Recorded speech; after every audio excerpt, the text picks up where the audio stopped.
BBC News with Stuart McIntosh. The governor of Luhansk province says Ukrainian troops have pushed back the advancing Russian army, recapturing 20% of Severodonetsk.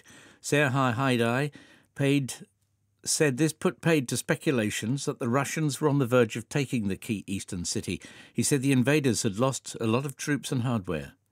The World Food Programme has warned that more than 80 million people in East Africa are facing acute food shortages because of the Russian invasion of Ukraine.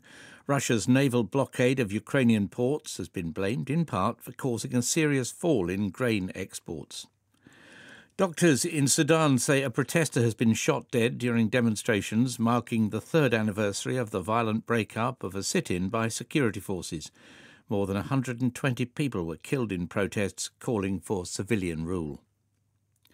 A former top White House official has been taken into custody for defying a subpoena from the committee investigating last year's attack on the U.S. Capitol building.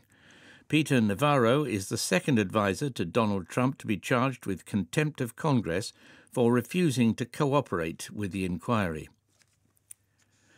President Macron says ticket holders who were prevented from entering the Paris Stadium last Saturday to watch the Champions League final must be fully reimbursed as soon as possible. Mr. Macron called for a full investigation into the incidents outside the Stade de France when security staff used tear gas and pepper spray on thousands of Liverpool fans. In tennis, Rafael Nadal has reached the 14th French Open final after his opponent Alexander Zverev was forced to quit their match because of an injury. A tearful Zverev was helped from the court by medics after hurting his ankle. Minutes later, the German returned on crutches and conceded the match. BBC News.